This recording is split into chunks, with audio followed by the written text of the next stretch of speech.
I have a super exciting episode today on Project 402. No, I'm here.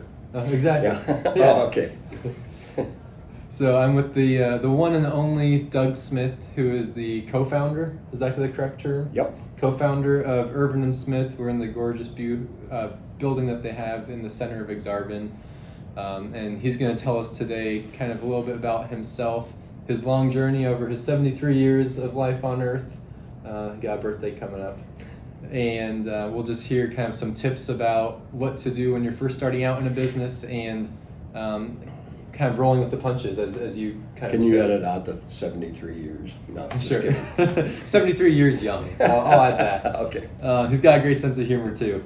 But yeah, Doug, just start by kind of telling everyone who Doug Smith is, kind of your background and where you got to, how you got to starting a business. Okay, well, they need to get a cup of coffee, strong coffee, because this is pretty boring. But I was born in Wyoming. My dad was a surgeon, and he was doing residencies all over the country. And he happened to be in Casper, Wyoming when I was born, but I spent most of my life in Omaha. It's been a great city for me. It's changed so much. It's now a very, very hip city, I think, with way more cool bars and restaurants than I'll ever get to in my lifetime. And it wasn't like that. Sure. I mean, I can remember when the Crossroads was a cornfield. It's gone through about 70 iterations since then. But I moved out to District 66, which was a good place to grow up, and went to West Side. Went on to Northwestern, where I majored in English, and then I started my professional career at the Sun newspaper in Omaha. The Sun newspaper? Sun newspaper. Did that get bought out eventually by It went under. Okay. In the early 70s. It was owned by Warren Buffett when I worked there. Oh, gotcha. And it was a weekly paper that had been around for 90 years. Kind of sad that it went under. While I was there, we got a story from Warren Buffett about Boys Town sitting on a huge pile of money and continuing to ask for more money from widows out there in small town Georgia and getting it, and yet they were taking care of fewer kids and they wouldn't take the tough kids anymore. And Buffett had heard all this, so he passed that story idea down to us, and we developed it. It was a natural, because you're dealing with an American icon that was flawed. Right. And anyway. Was the money just being funneled to employees and No, it executives, was just being invested, but Okay. they didn't need the money. They'd lost the mission, the pathway of the mission. Anyway, we ended up winning every prize there was in journalism, including the Pulitzer. No And way. we won for investigative reporting in the year that Washington Post won for Watergate, and they won for something like public service. And we won for investigative journalism, and that's really interesting. The Washington Post story on Nixon is probably the greatest piece of investigative journalism of all time. Sure. Anyway. But you guys beat them, so Yeah. you are, apparently. And here I was just 2 years out of college, so that was an exciting time. Was writing in the arts and writing movie reviews, etc. Quit the Sun, ended up going to the World Herald. Okay. I wrote there for 5 years, did movie reviews, the arts, etc. It was a great place to learn to write, and professionally I'm a writer, and Daily is a great place to learn to write, because you can't go to your editor and say, I'm not feeling it today, it's not quite there. That's not a possibility. You Sure. have to turn in a story. Just one? Well, several a day, but Right. so you learn to write very fast, and you learn to write well, because if you make mistakes, they let you know. I mean, even if you make mistakes and they get to the editor, they'll let you know, hey, this is not how you spell that word. Right. And So was this typewriter back then? I actually had the first electric typewriter in the newsroom, but Cool. most of the guys were on manuals. Mm-hmm. And it was a time of transition where they went from the old-fashioned lead shop hot lead shop, it was called, with molten lead, Right. to everything being computerized, and during my 5 years. So it was an interesting time. Kind of ran out of I didn't see where I was headed after 5 years there, so I ended up getting a job with Dick Holland's agency. Dick Holland was one of Warren Buffett's most successful investors. Okay. The Holland Center is named for him. I was going to ask that. Yeah, and he ended up making somewhere, I'm guessing, between $500 million and $1 billion just in Berkshire Hathaway. But that's insane. it was a tough environment. To be candid, it wasn't a well-run agency. And you were about like 30 at this time? Let's see. That's about right. Okay. And just before. So I wasn't thinking, hey, I really need to pay attention here because I can start my own agency and do this better. I just was kind of like, wow, I can't believe that we're doing this way. And then I went on to Bozell after I was 2 years at it was called Holland Reeves Riley. Went through about 12 different name changes. Sure. Went to Bozell Jacobs, which was a national agency then. Again, and I was a writer there. Again, I felt that I saw a lot of gaps.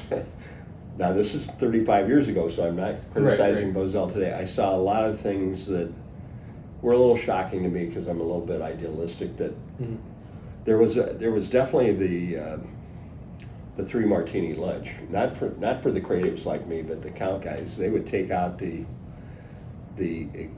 client, the big important client, 4 times a week, and they would just have multiple drinks. Yeah. And it wasn't healthy, obviously.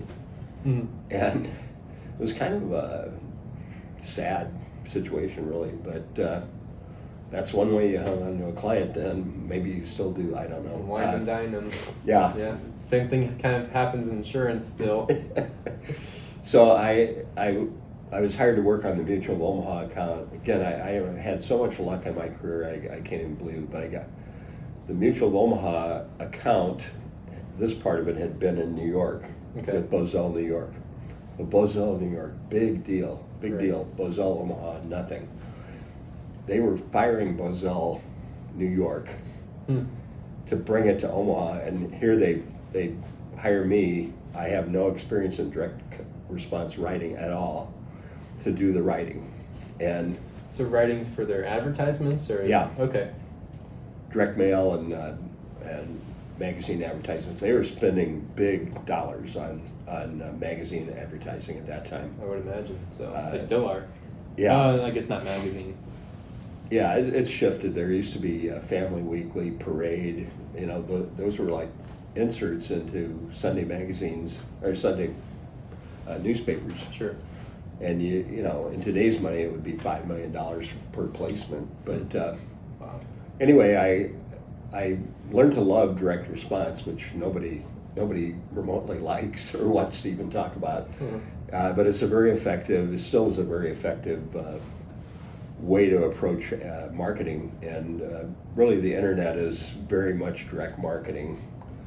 You know, Google ads are placed based on who we think you are and who we know you are. Yeah, I mean, you can target anyone. Like I read the other day, you can even find out the average person in Omaha who's graduating college right now, how statistically likely they are to have X number of kids, their annual income, in 20 years. It's really fascinating. In a sense, and scary.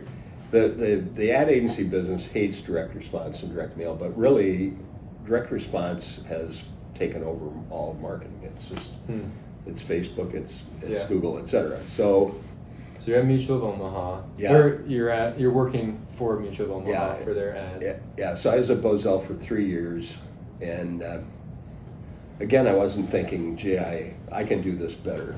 But it turns out, I could do this better. And so I quit in 1983. Pat Ervin was working with me at Bozell. I said, Pat, I'm going to go out on my own. Do you want to go with me? I thought he would say no, but he said yes. So we both quit. We had no idea what we were doing. And we got a small office in Shaker Place. It was about $180 a month. That's insane to and it was puts big. in perspective. Yeah. It was big. It had 4 rooms. It had 4 rooms. It was really big. We didn't have enough furniture to even use it all. Yeah. And so you said Pat Ervin? Pat Ervin. Is he the co-founder as well then of Ervin? He's the co-founder. Okay. His father was Frank Ervin, who was highly regarded associate creative director at Bozell. Did the Mutual Omaha logos and the Methodist logos and a lot of other corporate ID around town. No longer living. Pat is the oldest of 10 kids. 7 are in the graphic arts area, designers, photographers, dress designer, etc., cartoonists. Oh, fun. It's an amazing family. And in fact, the ad club locally did a night just about the Ervins because they're so accomplished.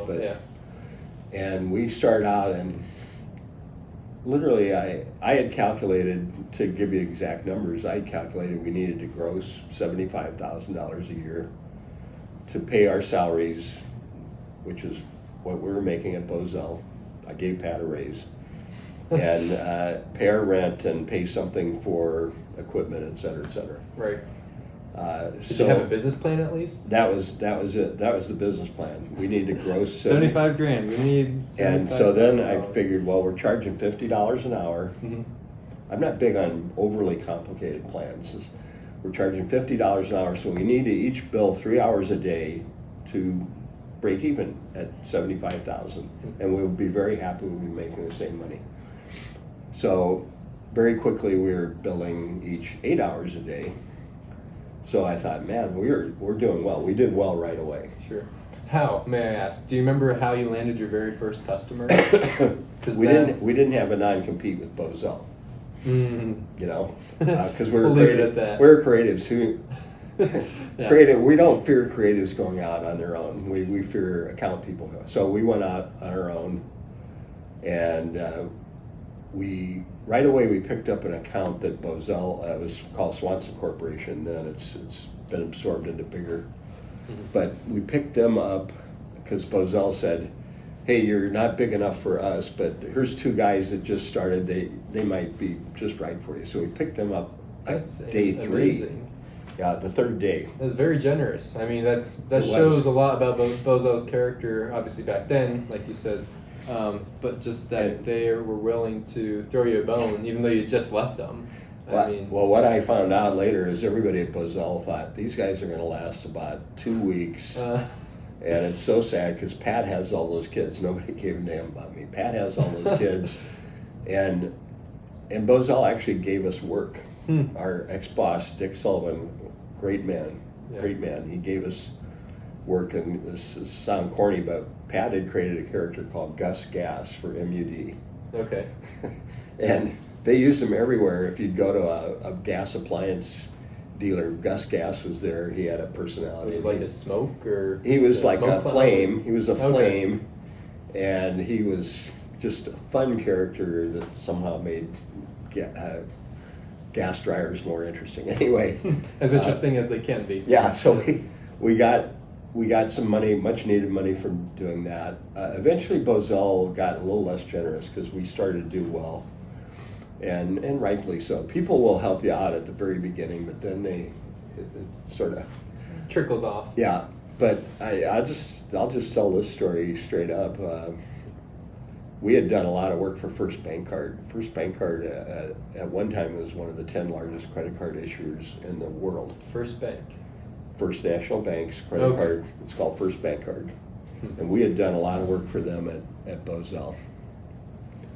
And so I went to Diane Cassart, who was my contact there, and said, she talked to her, we were out on our own, and she said, well, what is it that you want from me? And I said, well, Diane, what I want you to do is stop working with Bozell entirely and do all your business with us. So that's really asking for the order. Yeah. And I'm not very good at that. Shooting it straight. And she said, okay, well, there was a rule the bank had to work with Bozell. Still kind of in place. So she went and talked to her boss, and he said, well, since this is direct mail and so forth, maybe we can get away with this. Different side. Yeah, exactly. So we were hired to do their work, and I mean, they were a major concern. Mm-hmm. Yeah, I mean, they were issuing millions of Visa and MasterCards. They were a charter developer member of the Visa board back when it was Bank AmeriCard. Okay. And that goes back to John Lordson, who is Bruce Lordson's father, late father. He was early visionary, I think, with credit cards. And Lordson Gardens named after them? After, the Lordson family. Right. And credit cards were very lucrative then, and it was a very well-run business. There was an executive there. I like to talk about him because I think he was so brilliant. Jim Doody was his name, no longer living. And Jim what? Jim Doody, Doody. Okay. And I just think he had such a brilliant mind for credit cards. And, there's two sides to it, marketing it, but then making sure people pay their bills and making sure you don't get too much bad debt. And why are credit cards so expensive? Because so many people stiff the credit card companies. Yeah. Exactly. It's a high-risk loan. And it's a loan without any backing. You don't put up collateral or anything. You just it's not like a car where you put money down. It's just faith. That's a good point. But we grew substantially with them, and we did ended up doing a lot of work for First National otherwise, and then we picked up another account, Lincoln Benefit Life, through a friend, Fred Colanino. He had been at Bozell, and he picked up this great account down in Lincoln. It was at that. I'm trying to think. It was originally a burial insurance company. So okay, for life insurance. Salespeople went door to door and said, if so and so dies, it's going to cost you $1,500. How are you going to pay for it? $1,500. Now it's $15,000. And that was a business at one time, and people would literally pay. People still do that. They'd pay a quarter a week, or quarter. The sales guy would actually go by and get the quarter, door to door. How inefficient. Yeah, yeah. Anyway, Sears at one time had this grandiose notion of you could go to Sears and shop, and you could get stocks and bonds and. At Sears? Yeah. Oh, wow. It was not a good idea. Clearly. Well, but nothing about Sears was a good idea, obviously. They bought Dean Witter, which was a kind of a Merrill Lynch type. Okay. And you could go in, and there was a Dean Witter branch in your local Sears. And anyway, the idea didn't work, but Dean Witter, for whatever reason, happened to own Lincoln Benefit Life, so it came along with the package. Got it. And they also, Sears had a deal, or bought Allstate, so you could get life insurance, car insurance, etc. They did? Yeah. Huh. So when Allstate was spun off, Lincoln Benefit went with them because it was insurance. Great. That makes sense. Yeah. So you just landed, I guess, a couple lucky clients kind of out the gate. Some luck. Huh. Well, now people always say there is no luck. There's just putting yourself in the right place and at the right time. Would you agree with that, or do you think it was all luck? Surely your skills, obviously, that you developed at the Sunshine, was it the Sun newspapers? Sun newspapers, and then at Bozell. I mean, you were building up skills this whole time. So I don't know. I mean, could you allocate a percentage to what was luck and what was you're doing? I know you're a very humble guy. Well, I do see this sign. I have a lot of luck, and the harder I work, the luckier I get. Yeah, it's a little cheesy for me, but I do seem to have a lot of luck, and obviously if you have luck and you don't know what to do with it, that's not good. But anyway, I have been fortunate, and at one point when our First National business was going away, we got invited to make a pitch for some small part of Ameritrade. Oh, really? Then Ameritrade. Mm-hmm. And Ameritrade had big, gigantic agencies. Ogilvy was their biggest. And we were hired originally to work on some smaller stuff that just didn't fit with Ogilvy. Sure. And so we pitched against 2 other agencies. I don't even know who they were. And we won. You seem so surprised. Yeah, and it is a phenomenal luck. So we had this small part of Ameritrade, now TD Ameritrade, and it just blossomed. Of course, we were doing a really good job for them. Mm-hmm. I will say this, I hope I'm not stepping on toes. Small agencies in Omaha can outperform big agencies in New York. I've seen it over and over again. Mm-hmm. We're cheaper, better, faster, and we don't have attitude. So, Sure. We do have attitude. We're just nice. Yeah. We have the good side of the big attitude. Agencies, they blow the budget. They miss the deadline. The product, the end product is lousy or not that great. Sure. And you get this attitude too, like we're from New York. Midwest workers in general have some of the best work ethic I've ever seen or heard of. I agree. I think that's been a big part of our success. I really do. Doug, you can't attribute everything just to luck. So what advice would you give to someone, maybe 1 or 2 tangible pieces for maybe someone literally just down the road at UNO, at Mammal Hall, the College of Business, taking entrepreneurship classes, who maybe has an idea or who is thinking about a couple different ideas? What would you say to that college student or just a young entrepreneur in general? Well, I'll try to give honest answers here. Please do. One thing that I was very slow to deal with was in my mind, all of these employees and their families were counting on me for their livelihood, and that got into my head, and so I until the tech wreck, which is like late. Around the turn of the century, the tech wreck. Tech wreck. That was before. That was the .com bust. Okay, I've never heard it called the tech wreck. Yeah, we had to do layoffs. We had to lay off 7 people, and I just had never done that. I was kind of I was depressed about it. I think I went to the doctor and he gave me a pill, and finally I came up with 7 names of people that we had to let go. Wow. And as I thought about it, as I went through the process, I realized these people don't belong here. They're not making any effort. This isn't really my problem, it's their problem.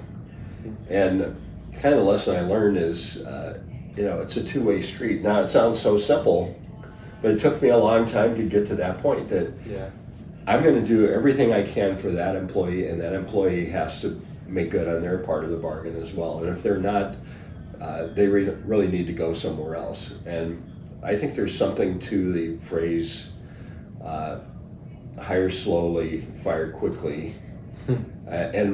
We don't really fire many people around here, but there's a process where people tend to, if they know they're not working out here, they're probably going to leave. Mm-hmm. And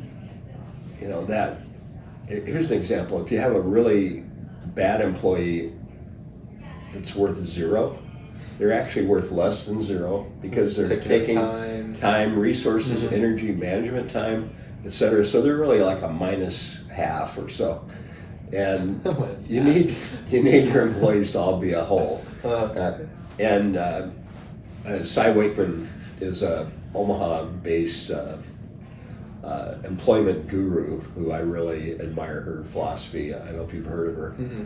And she just says, work with the willing, meaning, if you've got that person that really is just always a naysayer, they're really not going to work out here. Sure. Work with the willing. If somebody's emotionally expensive, that's more important than their talent. So we've had, without naming names or even sexes, we've had some people that had amazing talent, but they had attitude. Yeah. And you could never get rid of ego that comes along with talent. You could never get rid of that attitude. And that particular person opted out, and everybody's like, "Oh my God, the world is so much better now."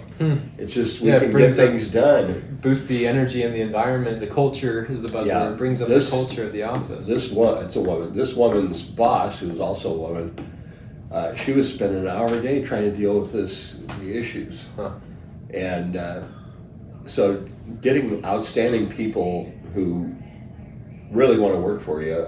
I look for. More so than skills, excuse me, I look for energy, intelligence, really want to work for us. If they're reluctant, like, I don't know if I want to work for you, generally I don't think those work out. It's people come in the door, boy, I've heard a lot about Ervin Smith, I really want to work here. Those tend to be our best hires, I think. Sure. That, I lost my train of thought. Oh, that kind of ties back to you. I mean, when you were working at the newspaper and then Bozell and different agencies and positions along the way, you mentioned in this interview that you always didn't think they were operating right, and then obviously you ended up leaving them. But yeah, if your ideals and if you don't think the corporation is the greatest thing in the world, then you're not going to be giving your greatest effort. Yeah, I'd say if you're a young entrepreneur and you're going to work in the real world for a while before you launch, there's a lot to be learned in just watching processes and people interactions. And do you think that's the best way to do it? Do you think you should, because like myself, I kind of giving my story, I started in insurance by working at a call center for a life insurance company, doing the customer service side. And so people would call in, yell at me, say, "You took my payment twice." I'm like, I did not do any of that. The company did that maybe, but I did not.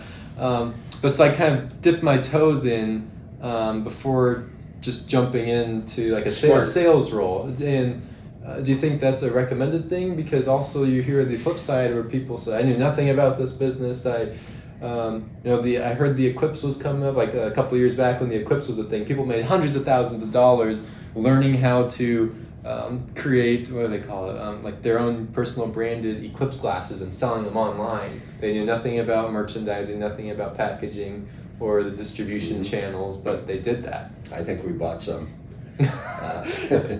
Good luck finding them for the next eclipse, but without masks, right? I think some people may be so gifted they can just create it out of nothing, but I do think there's a lot to be learned even in very bad situations, and I was in some pretty bad ones where at the time you're like, "Oh my God, I can't believe this place is in business," but you're learning lessons on how not to do things. Exactly. And it's pretty powerful. You're learning them real time, real life, with real consequences. You're either winning or learning. It's not winning or losing. You're always, without naming names, I'd see somebody on the phone talking to a client and telling them what I would consider to be prevarications, and telling the client, "Don't worry, we'll get this to you on time. We're way into the project," and then hang up and start yelling at everybody, "We got to get started on this project."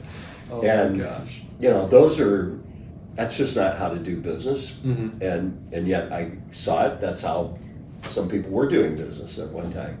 The world has changed. I think it's a little less schmoozy and less martinis during the day, at least. Yeah, exactly. What are your thoughts on school nowadays? It's just a question that popped in my mind. Do you recommend it for certain jobs, obviously, but not others? Like, what are your thoughts on college now? I'm speaking more in regards to colleges have to be better than they seem to be. They have to be. Sure. I think the U.S. is very good at creating somehow through obsessions with video games and when you're 7 and so forth. Like my grandson, somehow these kids come out and they're very entrepreneurial and they're very tech savvy and they're doing amazing things. And I don't know how much can be. I can't even really comment on schools. Sure. I mean, colleges seem to be in disarray to me, and the number of faculty has been maintained, but the number of admin has exploded. And how can that be good for an education? I just don't understand Sure. And there's just too much money. And anyway, I'm not an expert on that. Sure, yeah, neither am I. But I did not make the most of my 4 years at Northwestern. I did graduate. You said with an English degree. Yeah. So yeah, you could have done maybe a little more honed in like marketing or something. I wish that probably was a typical college kid. It's more about the beer and the experiences. And looking back, I wish I had some amazing, again, lucky experiences. I had Richard Ellman for a professor.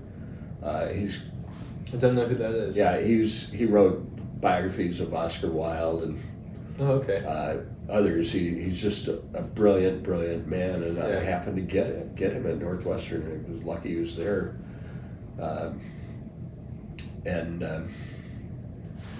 Anyway, I just I wish I had made more of those 4 years, but I didn't. And I would say I've made more of the time since then than most people. I read a lot, right?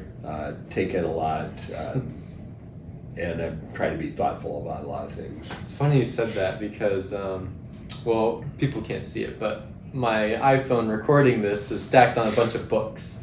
And back in college, I made it as cheesy as it is, a New Year's resolution to read a book a month. And it was a self-help or business book or I guess like just book that boosted my human capital rather than like a Harry Potter book or whatever. Love Harry Potter though still.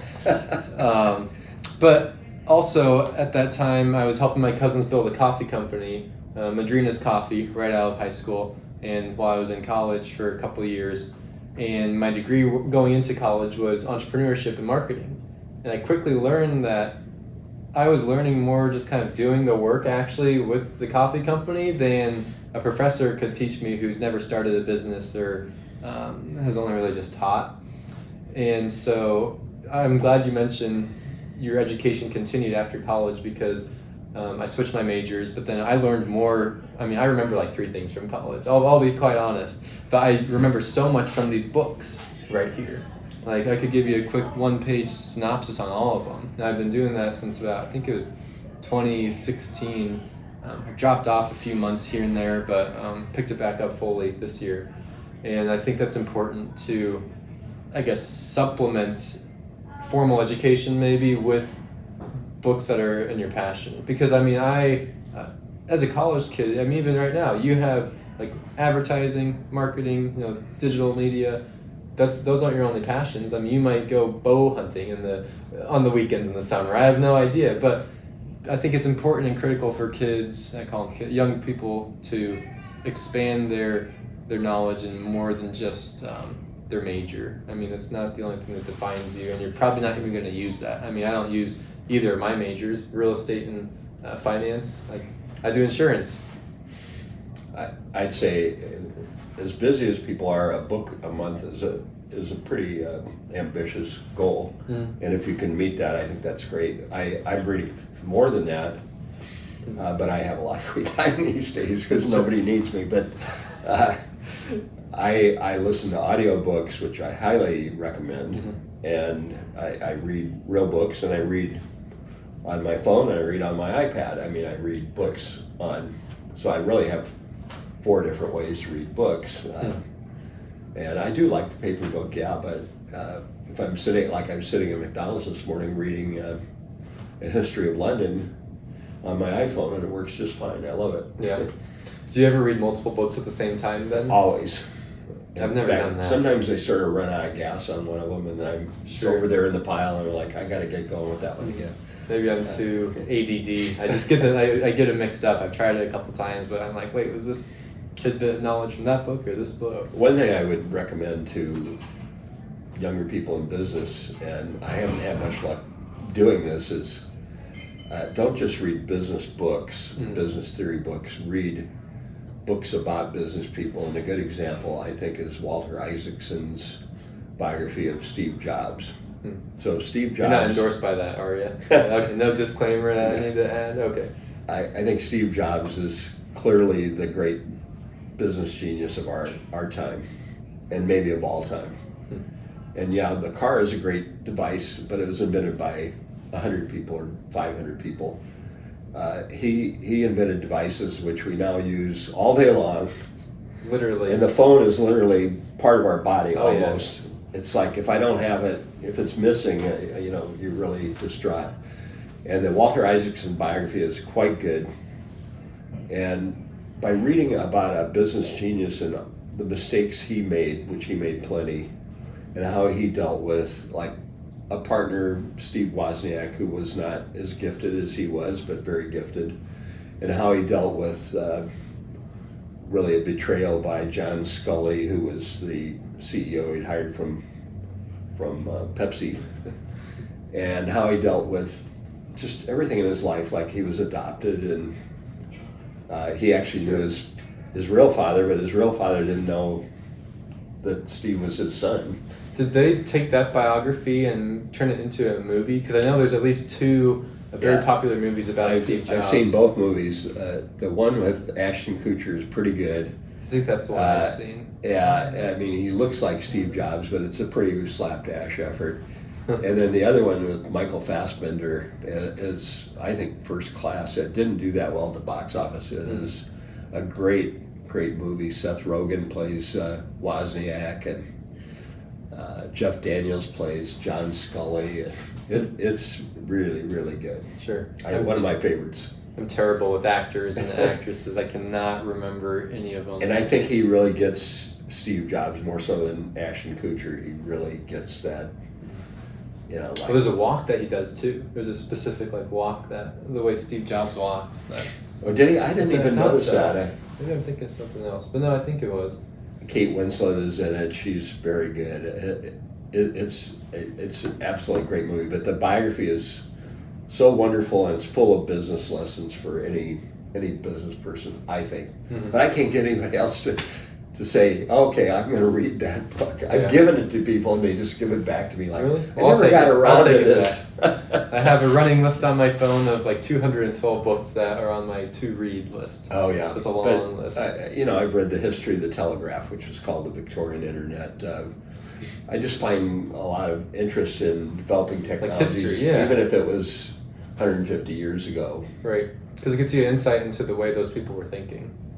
Right, how to develop a technology, and almost every technology ended up exploding in a different direction than was perceived. Here's a good example. ESPN started as some kind of a Connecticut sports network. Okay. We're gonna show sports from all over Connecticut, high school and college, and you can subscribe to it, and it's going to be great. Aren't there 10 people in Connecticut? Yeah. So, and then somebody said, "Well, why don't we do this for the whole U.S.?" That's right. Really how it got going. And I think there's a lot of that in business and in technology. But Steve Jobs saw iterations always. Steve Jobs saw a lot further than other people, and people think of him as mean. I just think he didn't have a lot of time, and he didn't have a lot of patience, and efficient, hurried. I saw an article where an employee, they took some fonts into Steve Jobs because the resolution had improved on the devices, and they could use different fonts, better fonts. Yeah. He looks at him and he goes, "It's dog shit," and he leaves. Really? And they were crushed, but he was big. He was very particular about the fonts. That's something I never understood. He's like, the Mac has to launch with X number of fonts in it, or something. That was a weird thing I could have. Well, they went back and they in effect they said, these were dog shit. These weren't very good, and they met them second time with some different fonts. He said, "That's it," and he left. And not even a good job. Just that's it. And so, if you're going to get any personal satisfaction out of it, you had to manufacture it yourself. But that's just the way he was. Yeah, we're kind of touching on a couple different dark areas of entrepreneurship. Steve Jobs maybe didn't treat his employees the best way. You mentioned earlier, literally going potentially through depression. I don't know if you're ever diagnosed with depression when you fire those people. Not really, said but they maybe gave you a pill. But that's something that's not talked about. There's a lot of buzz and energy and excitement around making your own business, but there's a lot of sacrifices that go into it, and I don't think people fully understand. Literally you're working 80 hours a week. Double what most people are.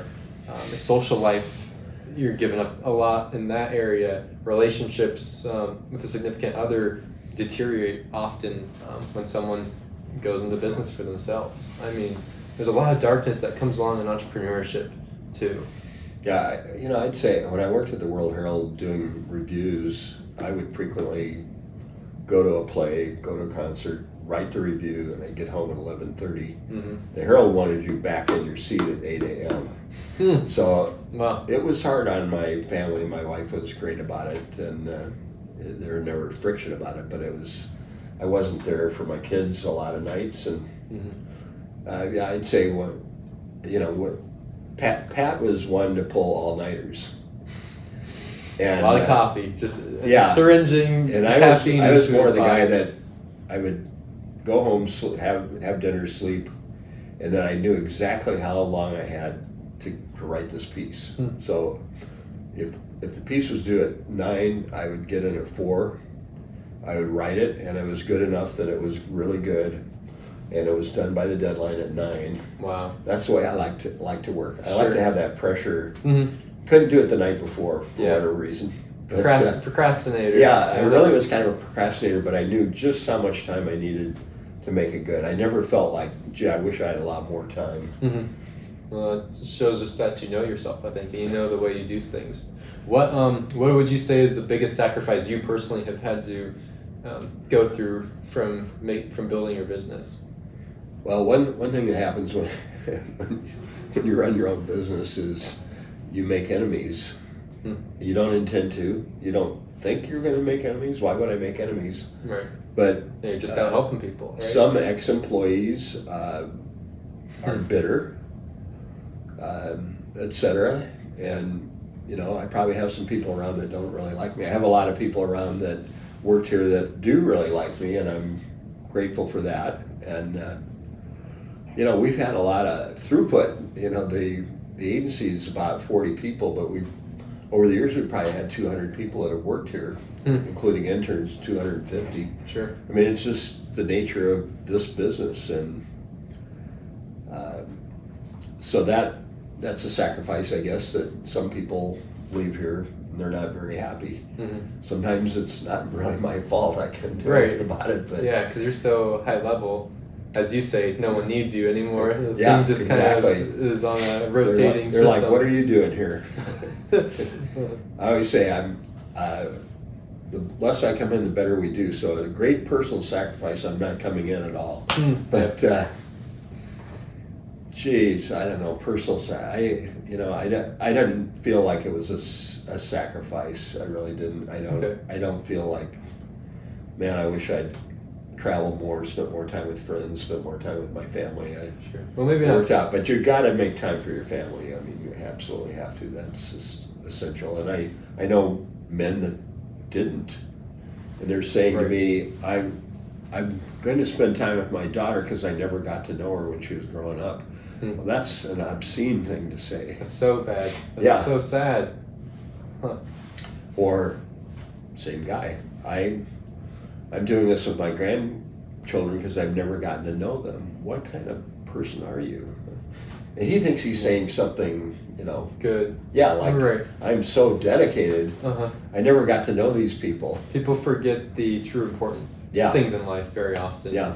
Well, maybe not a sacrifice then. What's also a biggest, like, the time that you had a gigantic failure where you just got hit in the face? There's been a couple times where business was off, and that is stressful. And now you've got maybe not enough resources and not enough clients. Our current leadership here, which is Heidi Mossbach, who's brilliant, and Katie Kimberly, who's brilliant, they are very good at running this agency, better than I ever did. And so I'm in a good position. I'm lucky. But at times in the we've been in business 36 years, 36 and a half, we've had some downtimes, and those are stressful. That's definitely Any time because you said the wrong thing and you lost a client? Before the interview, he was very worried about saying the wrong thing or speaking. I've made mistakes with clients. A good example, I think, is Jim Duty. I could have become friends with him. Why did I hold back? Fool, idiot. Sure. You said that you had met Warren Buffett, or you worked with him? We worked, well, he owned the Sun when we worked there. Mm-hmm. Right. And I wrote the history of Boys Town. We had this kind of skunk works, I guess you'd call it. Like everybody was in this house. We were all writing on Boys Town as fast as we could. And we didn't want the World Herald to steal the story. Mm-hmm. And I wrote the history of Boys Town, and I finished it. The last paragraph was like, but for Father Flanagan, the dream was ending, kind of touching. So he was dying. Right. Wow. Anyway, sent it upstairs to Paul Williams and Stan Lipsey. They were my bosses, and Warren Buffett. And he, from the top of the stairs, he said, "This is really good." And I'll never forget Warren that, Buffett because Warren Buffett said, "This is really good." You kind of look like him now. Yeah. That's a pretty cool compliment. Yeah, we didn't interact with him much in that. That was a teeny tiny. It wasn't an investment for him. It was more like the same reason he bought the World Herald. He wanted to, of course, keep a vibrant local journalism going. True. Yeah, let's touch on that. That's actually one of the reasons why I started Project 402, because I felt personally like there wasn't enough coverage of local staple businesses. I moved back from Chicago from helping build Madrinas up there, and I was just having random conversations like you and I are having, except without the cameras, with some friends and family, and I'm like, let's go to Ted and Wally's, or let's grab some La Casa pizza. And my friends would be like, what's that? Like, you guys have lived here your whole life and you don't know the best places to eat in town? And then I realized, that extended not only to restaurants, but to rural businesses like Ervin Smith. And so that was kind of the driving factor behind starting Project 402, was just to give exposure to local businesses in a new light. I guess I've never really felt grateful to Omaha, but now that you talk, I need to feel gratitude to Omaha. It's a great place to start a business. There aren't a lot of regulatory hurdles. There isn't a lot of static. I'd say the feeling is they want successful businesses. They want financially sound employers. I think the great accomplishment for any business person is you employ a lot of people, and there's a lot of other people that partake of that financial wherewithal, and that's you're playing a role of a small one in the overall economy. I think it's I don't know. It's just such a great place to live, to function. You just don't think about the regulatory environment or the anti-business environment. It just isn't there. Right.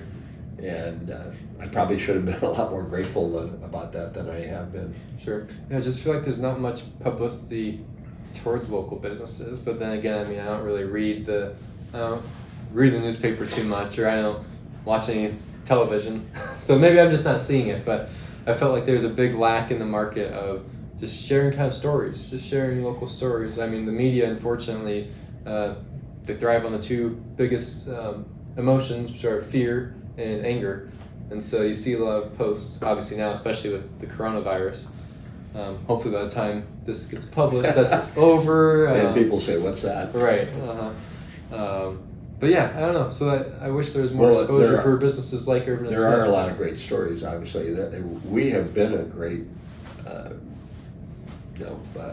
fount of entrepreneurship in this city, and looking at Omaha Steaks and the great business they've built, and Borsheim's,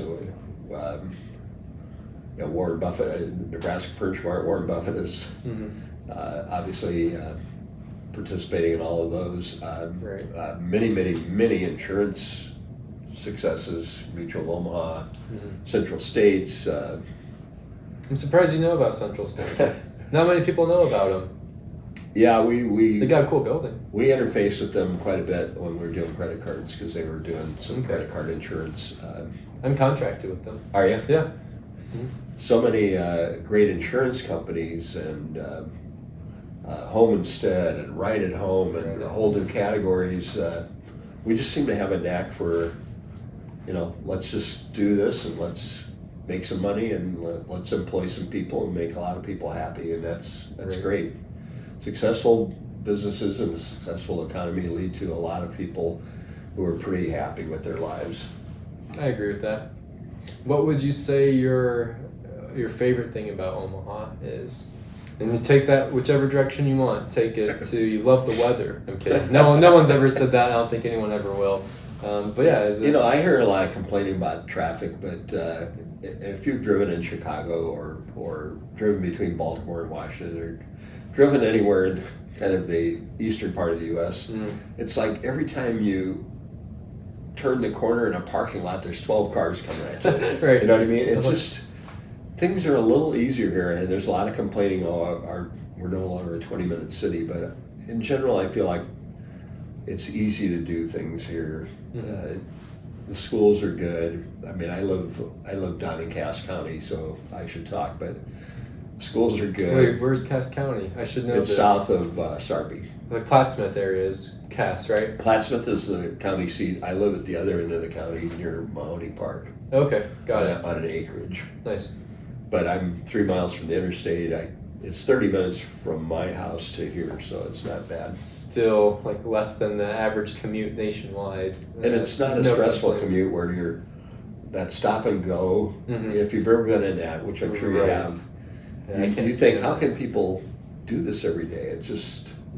That's why we all have knee problems. That's why everyone's getting their knee replaced. But and you'd mentioned like Aksarben Village. We were out in Lakeside.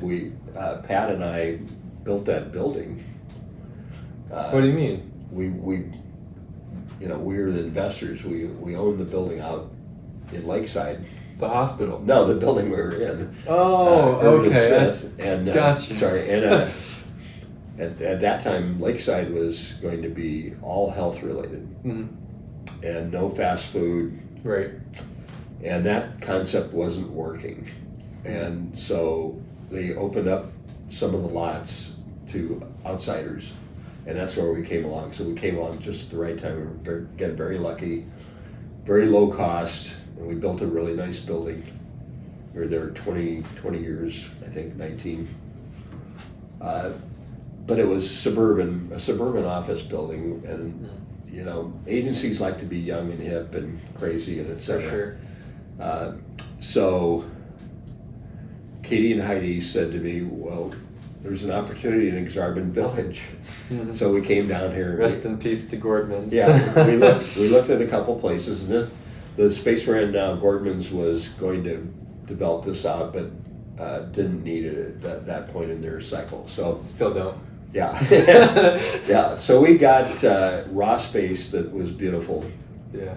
And I think we got a really good deal. And so I said to Katie and Heidi, don't get too excited because I got to sell that building or we're not doing this. So we put it on the market and it sold immediately. No way. Yeah. To Lakeside?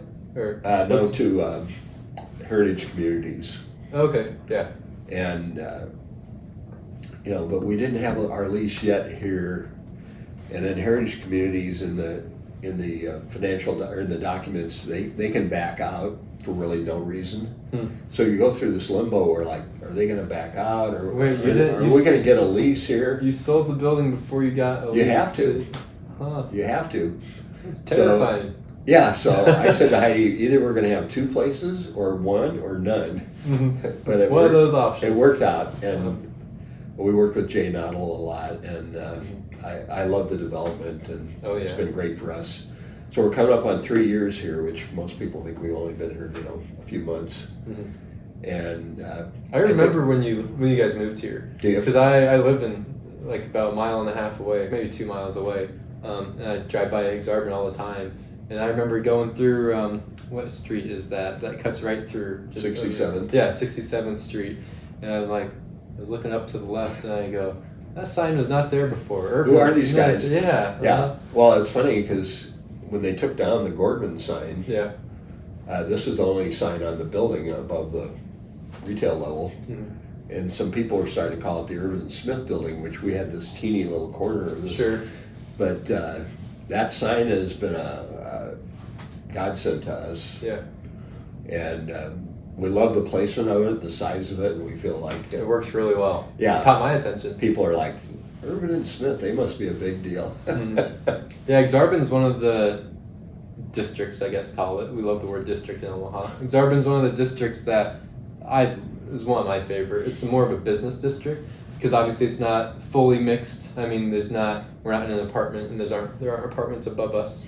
All the housing is kind of east, a block and a half or so, and then all the businesses and retail and restaurants are on the west side of Aksarben.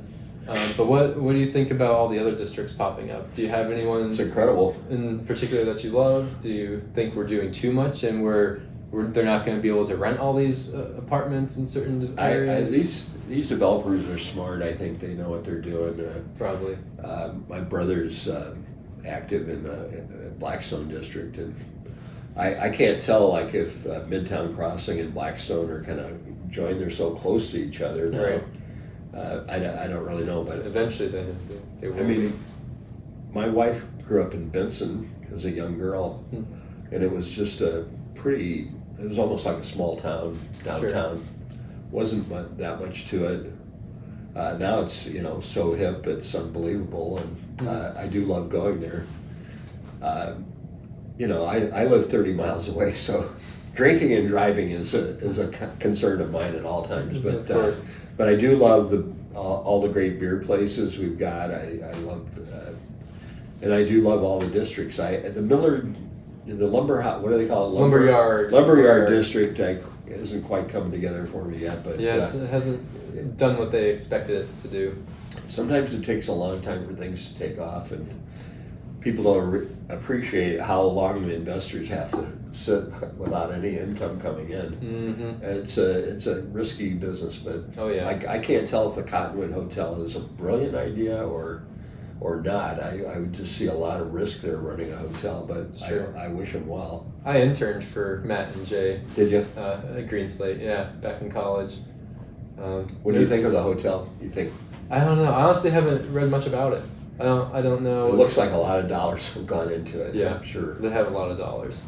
Yeah. The rents they're getting is amazing. I can't believe how much apartments cost in Blackstone. It's unbelievable. Fun fact, I'm actually the one that is responsible for all the trash cans in Blackstone. While I was interning there I was tasked with finding grants so they could get the nice branded trash cans all around the district. So next time you're walking, stumbling out of Night Owl or Blackstone Social, and you're throwing your drink away, think of me. Okay. I'm blown away with how, especially the last 15 years, I think Omaha has just gotten so interesting, and I'm just kind of an old guy on the edges of all this, but I do appreciate it. Yeah, I like beer, and I just think it's the golden age for beer drinkers. Oh yeah, there's so much great beer. Beer is amazing. Yeah. Are you a Bach guy, IPA? What do you drink? I like IPA, and I think Cross Strain with the Fairy Nectar, they've got a giant brand there that I think should go national. I don't know what their plans are. If you go to their brewery, these tanks have taken over the room completely, and I think it's mostly Fairy Nectar. And it's incredible. What's your favorite beer of all time? I love Fairy Nectar. Really? I do. Of all time? I'd say it's an IPA that doesn't have a lot of bite. It's a very fresh. Right. I don't like beer out of bottles or cans. Okay. I like tap Out of the tap. Okay. So do you have a kegerator at your No. A guy I worked with, he invented the tapper keg. Huh. And he made a lot of money on it. He was a account guy at Bozell. Sure. Oh wow. And at one time, like Hams and I think Heineken had Interesting. That tapper keg was a brilliant idea. That is a brilliant And idea. he made quite a bit of money on it. I don't know how he did it. Heineken still has like one of those small kegs Yeah. that you can buy in some gas stations and grocery stores. You know, that home delivery of really good beer is not there yet. Mm-hmm. Wish it were. My favorite is Goose Island Green Line in Chicago. You can't get it anywhere in Nebraska. I've checked. I've been very disappointed. So every time I go up to Chicago, I buy like $50 worth of it. That Spotted Cow is good. Oh, it's Milwaukee, right? It's Wisconsin. They will not sell it outside the state. I know. What a bizarre thing.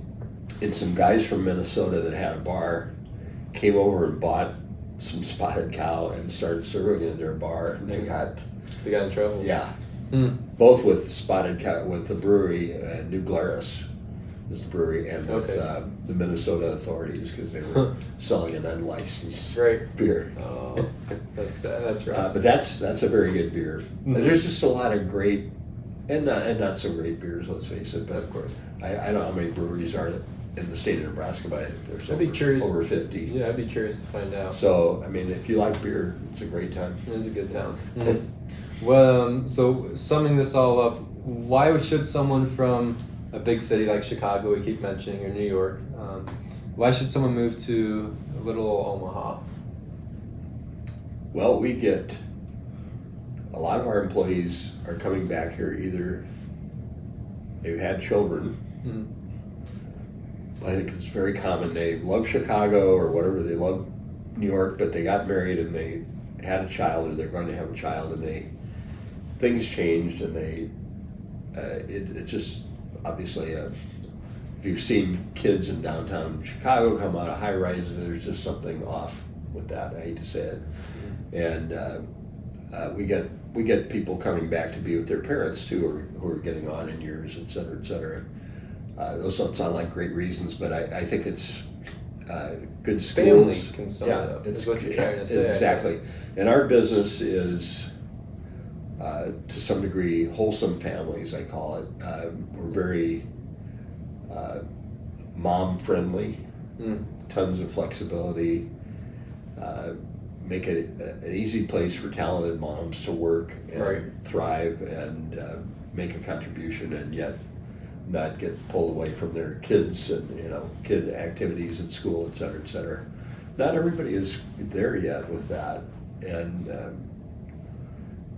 so I think wholesome families is a big part of our culture here. I like that. And a lot. That doesn't really fit with the ad agency, crazy drinkers. We're going to drink a lot. We're maybe going to do some drugs, and we're going to be wacky and crazy. That just isn't us. And I think our clients sense that we're a real business. Right. We're real business people. Why would you move to Omaha? It's, I talked to an endodontist a couple weeks ago. He moved here from San Francisco. He loves the restaurants here. He loves the housing prices. Of course, yeah. Except for the property taxes that go along with that. Yeah, and there's a heck of a lot of pluses. I'd say the quality of life, as corny as that sounds, is very high. The good life. Yeah, right. It really is. I think that sums it up perfectly. That's a good place to end it right there. Mr. Smith, thank you so much for taking the time. Thank you. I know you say you're not a busy man, but I know that can't be that true. I enjoyed it. Let people know quickly where they can find you. Obviously, the Heart of Aksarben, but if they want to look at some of your work you've done, what's the website? What are your social media handles? ErvinSmith.com. ERVIN. ERVIN, right? ANDSMITH. And if you want to email me, it's doug.smith@ervinandsmith.com. I'll post your cell phone number on there. No, I'm sure. kidding. No, I think posting I was talking to a banker this week. They require their personal bankers to put their cell phones on their cards, and really, it really makes a statement. Call me anytime. We're here for you. Yeah, It really does. Well, I know you're here for the Omaha community and beyond. So thank you for continuing to expand the Midwest values and create wholesome companies and give Omaha a good name. I appreciate it. Thanks, Colin. Appreciate it.